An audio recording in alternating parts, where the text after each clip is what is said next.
We're Quantum Leap, and we'll be talking about the Think Award. We're a seventh year FTC team from Mason, Ohio, and in the Skystone season, these are our achievements from the qualifying rounds, but they all led to us getting the Inspire Award in Virginia State and advancement to the Detroit World Championships. So one of the biggest things to understand about the Think Award or any award before you actually get into it is the criteria. So one of the biggest things is gracious professionalism. And this is like a given for almost all of the awards. You just need to make sure that you're showcasing it at every single event and practicing it wherever you go, even when the judges aren't looking. And then second thing that's another big part of the Think Award is the engineering notebook. So this has to be submitted when you go in for judging. And the notebook itself should document game strategies, mathematics, and any sciences you use throughout the whole year. Another thing you need to think about is documenting your whole design process, and pictures and drawings are key. And lastly, make sure when you guys have an engineering notebook, you have a table of contents at the beginning so that your judges that go to inspect them or judge your actual notebook understand where everything is and everything's easy to see.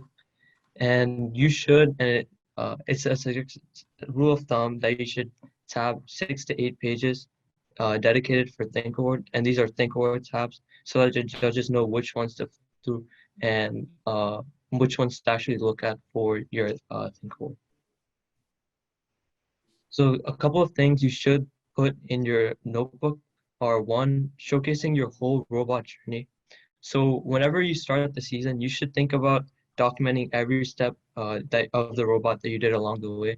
So for example, for us, we record every meeting. We put down our pictures for it. We put down any big thing that happened, any small thing that happened too. And basically, the whole point of that is for the judges to be able to see what your robot progressed throughout the season, what challenges you guys had, and etc. And secondly, you should explain any changes and document any pictures of new iterations of your robot. And another big thing you should include is the whole engineering process. So that means documenting any obstacle you face throughout your whole season, and big or small, and to overcome that obstacle, what ideas you guys came up with, and what solution you ended up choosing. So the notebook should analyze each of these solutions and why one of them was chosen over the rest and why one of them was better than the rest. And some of the ways you can explain is one, just through logical reasoning. And secondly, if you do any data collection over the course of testing or just thinking about that new part that you want to add or etc., just put that down and analyze that data. Right, and visuals are everything in the engineering notebook. So the judges, obviously, they have to check a lot of notebooks and they're not gonna have enough time to look at every single essay or every single word that you wrote down. So it's best if you have some things that are as concise as possible and are able to present that same information but in a quicker manner. So these include graphs, data charts and tables, robot images, and any important calculations. And another thing you should include is the game strategy image. So that can be your auto path and the way your robot goes through the field during teleop and etc. And even though you're just doing a graph, make sure you label them so that the judges can actually identify what you're talking about and are able to further have a better knowledge of what you're talking about.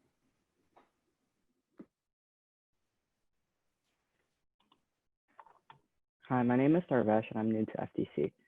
So when you look at the quote, what does it mean? What it means to me is that as a rookie, you shouldn't be scared to attempt.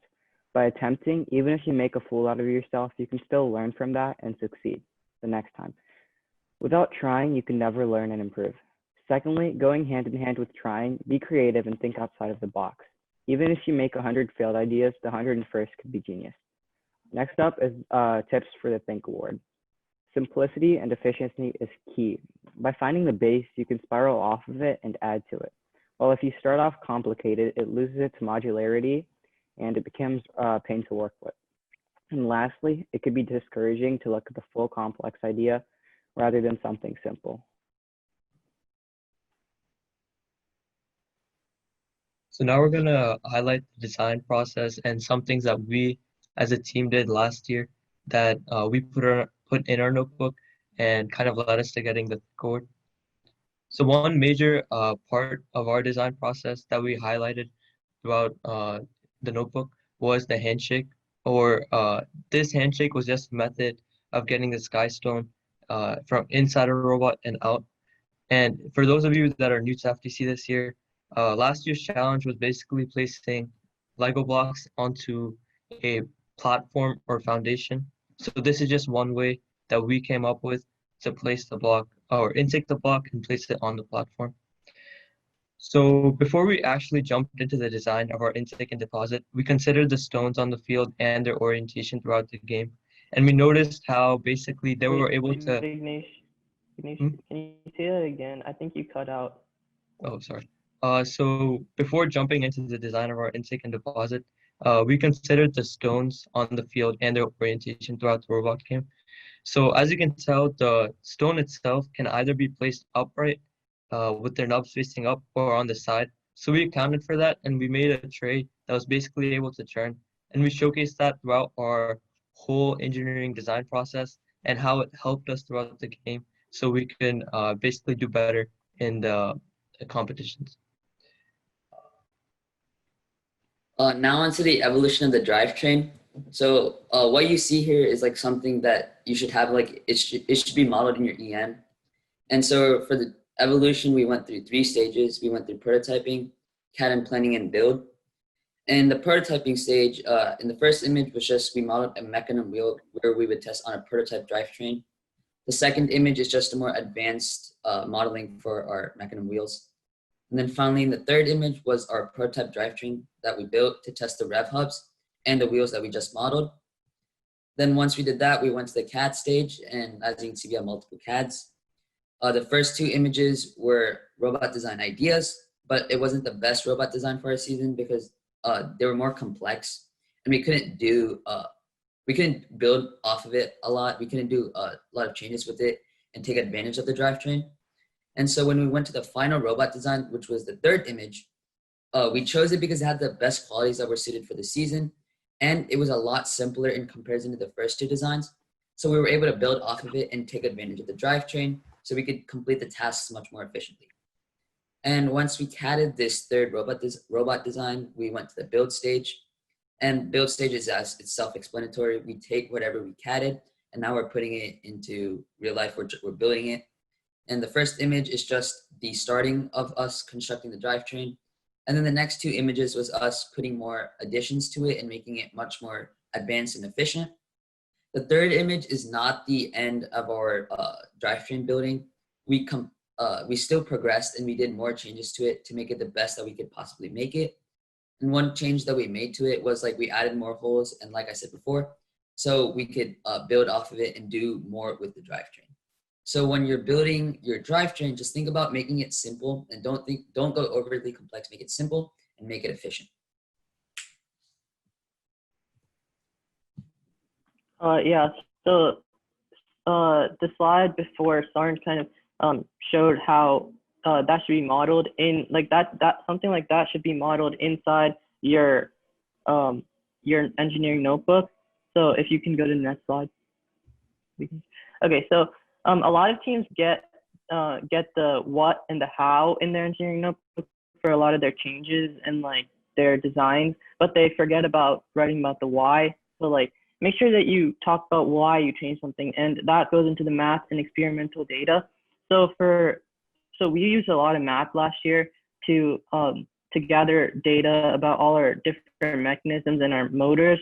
And this data was used to optimize the speed and efficiency of the parts of our robot. So we made it like really complicated and stuff, but it doesn't even have to be that complicated. Like you can just take out a timer and then time like how long it took the robot to go from point A to point B. And then you can talk about how that wasn't fast enough and you decided to go for a different motor that was a little bit faster. And then CAD, so we use CAD models to run animations and understand the points of failures before we actually run it on the real robot or before we even build it. So this way we could like find optimizations, and we can put that in our engineering notebook and talk about how we use this to further optimize the robot. So you go to the next slide. Yeah. Another thing that we used was MyBot Simulator. That's kind of also like an advertising thing, because we made MyBot Simulator this summer for you guys to like run your programs and run your experimental data. And so it also has like a Discord community where you could ask for help, but that's besides the point. So MyBot Simulator, like we utilized MyBot Simulator to gather data on various autonomous algorithms, so we could actually test the math and without like breaking the robot or something. So we tested the different autonomous algorithms, and this allowed us to prototype our software for the engineering notebook. And we can put all these like all this data and this experimental data that we ran. Like we ran 10 tests, it worked 10 out of 10 times. Or we ran 10 tests and it worked 1 out of 10 times. So we had to further improve it. And we didn't even have to worry about the robot breaking in those 10 tries. So that's pretty useful. And then last year, a big thing that we did was experimental data. And I'm sure that you guys also do experimental data all the time. It's just that you never, you might not document it as much. So the experimental data that we did was that we ran the auto a bunch of times, or like we ran our handshake mechanism a bunch of times. And then out of 10 times, we documented how many times it worked. And then not only did this help us identify the physical failure points and boundaries, it also helped us in the engineering notebook. We could like document what worked and why it didn't, or why it worked or why it didn't work. So another thing that's huge for the Think Award is qualitative and quantitative observation. So quantitative, like I said, can be as simple as measuring speeds with a stopwatch, and then qualitative can be as simple as just seeing how rigid a mechanism looks on your robot. Like if it looks like it's gonna fall off, then that's a valid reason to change it, because like the numbers could be perfectly fine. Like the numbers could be really fast or whatever, but the design might not be as like structurally supported or whatever. So. One way we emphasize the qualitative versus quantitative analysis at the very beginning of the season is through difficulty versus payout charts. So right after kickoff, generally, we usually meet and we work on, we go through the game and think about what ways we can actually score points and how difficult those things are actually. So as you can see here, we created a chart and we just put post-it notes down on a whiteboard for the Skystone season, and we just listed what things would give us a lot of points in the payout section and how difficult they would be. And obviously, as a team, you're looking for making the most amount of points and in the in the most efficient manner. And that's always taking the least difficult route, so you don't have to worry about failures throughout your whole design process. So as you can see here, we just listed different points of payout and difficulty. And through this qualitative and quantitative analysis, we were able to determine which route to actually go for in the Skystone and which paths to pursue for scoring points.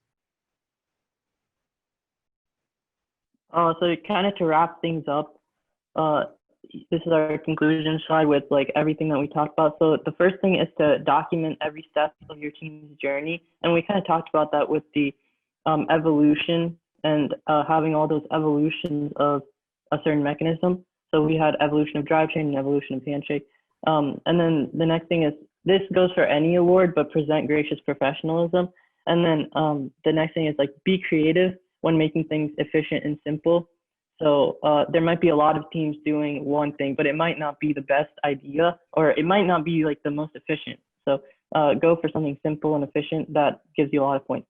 And the last thing, or the next thing, is show off your thought that was put into your robot. Because I know that you guys spend a lot of time into your robots and making it better, but it's more impactful when you show these numbers, because the judges don't always see what you guys see. So it's important to say, I did this because of this. So that goes into the next one, to start validating your changes with numbers and experimental data.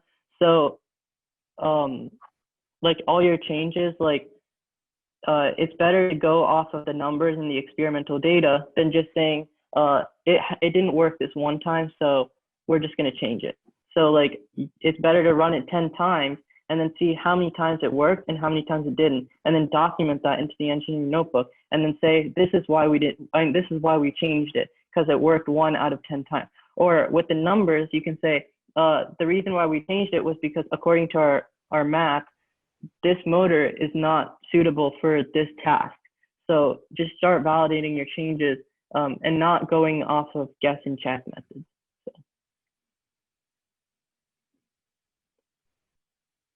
And if you have any questions, you can always email us at the email listed on the screen, and you can also, we have Twitter. So do you have any questions?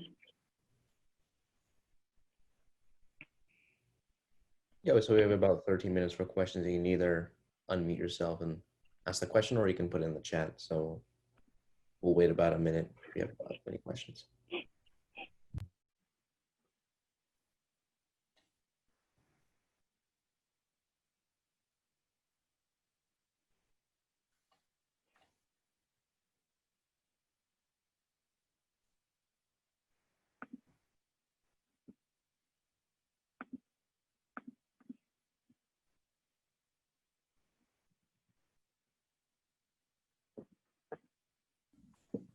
Okay, we have a question. Okay, so there's a question. Yeah, go ahead. What are some of the ways you show your design evolution in your notebook? So Vignesh, if you can go back a couple of slides to our drivetrain evolution of our drivetrain. So this is like this is a pretty good example of that. Obviously, we had more explanation of why like we changed stuff and why we did it the way we did, and we had like paragraphs of information. But the pictures are key because they actually show like what's actually going on, and it kind of gives them a visual. So I would say like the way that we do it is we have all these pictures. We also have like a paragraph of the explanation and why something didn't work or why it worked. And then the next question is, how did you organize and log the data you get from testing? So for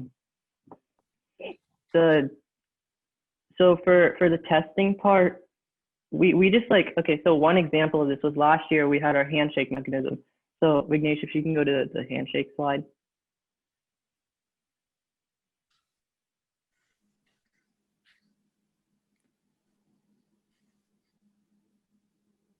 So yeah, so as you can see in our handshake, there's a part that flips the block. If it's in a sideways case, it flips it, it like turns it around and then puts it in. So we actually ran that 10 times, and then we ran it 10 times, and then out of 10 times, we saw how many times it worked. So that's like the experimental data, and that's how we logged it. Another thing that we always do is we log our teleop practices, and not all of them, but like some of the key important ones. We log them, and then we talk about what's important, or like what important things happen. Like if something broke, we talk about that, and then we talk about how we fixed it, and then we made sure that it was better, and we made sure we diagnosed why it broke. So we usually talk about that. So does anybody, Vignesh, do you want to answer the next few questions? Yeah, the next question is, do you ever make quick fixes or changes when you don't have a lot of time before a competition and something breaks? If so, how do you document that and make it look as good as possible? I think we would advise against quick changes right before competition, because I think out of our own experience, generally, if you're doing it at a very late stage, with no tests and everything, you don't know how it's actually going to work in the actual competition because you haven't experimented with it or taken data on it. So I would advise against that. But especially if you're already at the competition and you have to make a change on that day, I don't think there's necessarily a way you can document that into your engineering design process, mainly because that whole process was supposed to take the whole season, And one change, especially if you do it that late, I don't think it'll affect your whole thing. But I would advise against doing something that late into the competition. Also, the next question. Oh yeah. Also, Connor, you said where can I find MyBot Simulator? I sent the link in the chat, so anybody who wants to visit the website can do that. So the next question is what are some common calculations you do and include in your notebook? So we did some calculations with our motors. So we calculated like how much speed it could go at and like how much power it has and like what it can lift and like torque and everything. But it doesn't even have to be like that complicated. If you have the specs sheet, so like on the motor website, it usually tells you like all the numbers, and you can just talk about how you use those numbers and what you did with those numbers. So you can just do like comparing and contrasting the numbers, right? Or so like, yeah, those are some common calculations that we did, the motor mathematics. Some other common calculations that we did were probably like slide calculations. So like checking if our slides can actually lift like the block before we actually build it. So yeah. And then the next question is, did you do the experimental testing all throughout the year? So the experimental testing, I would say that we did do it for like some of the important mechanisms. So especially, this isn't like an important mechanism or anything, but like the auto, that was something that we tested a lot, obviously. So we could use that and document that. And also we documented stuff like the handshake, like I was talking about. So yeah, we did do experimental testing all throughout the year. So it's not just like something that you can do in the beginning and just stick with it the entire year, because you're gonna always be making changes. So the experimental testing helps you identify what changes to make and why you're making them. And let's say that you make the change and then it's not as great as you presumed it would be. Then you can change it back, and that's also experimental testing, because the new change, you tested it like 10 times, let's say, and it only worked 1 out of 10 times, and the previous version worked 5 out of 10 times. So you can change it back, and you can talk about how it didn't work out of 10 times, it didn't work as many times as the previous edition.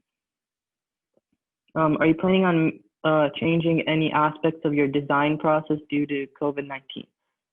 So COVID-19, we've been programming offline, and we've been meeting in person very frequently. But I mean, well, not really, but we have like this Excel sheet where people can talk about changes that they would want to make, and then if they want to make it, then they can come in to where the robot is. And maybe like 2 people can come in and they can make the change. So if you're interested in how we did that, you can talk with us about that. But yeah, basically it's just an Excel sheet that we're doing, and that's how we're changing the design process. For programming though, we've been programming offline using, if anybody knows what TeamViewer is, it's just like I can control somebody else's screen. So I'm controlling the person who has the robot, I'm controlling his screen, and then I'm just programming on his computer. But for the design part, we're just having Excel sheets, and if anybody wants to make a change, then they can do so. How do you explain to judges what your calculations mean in case they don't know what they are? So I actually had like a slide for this before, but we took it out. So it was like about free body diagrams. I'm not exactly sure like if everybody knows what these are, but like if you want, you can like look them up. But free body diagrams is like a compact visual where you can talk about your math that you did. So for example, for slide math, you can just draw a quick free body diagram with some numbers, like the mass and the gravity going down, and like the power of the slides going up. You can talk about your calculations, but you can talk about it in like a visual, like you can talk about it inside a visual. So what kind of math did you use in your calculations, like physics or trig? Yeah, so trig, we used trig in our programs a lot, but in our actual motor stuff, we used physics more. And Ignatian, sorry, if you want to add something to that, you can. Yeah, because we also did a little bit of like, because we used to have senior members that went to college and they used to know like high level calculus, and they would apply that with their programming. And usually I think for autonomous, they would apply it a bit. But I think mainly we've been focusing like, because mostly with autos like trig and stuff, but once in a while you might have to use more like high level calculus and algebra too. So.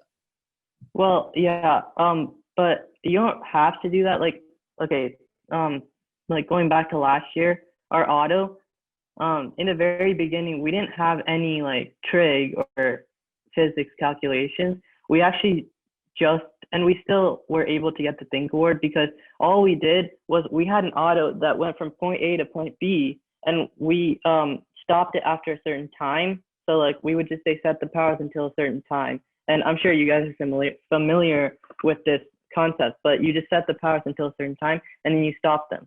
So we just talked about how our auto path would stop at a certain time, and we kind of related that to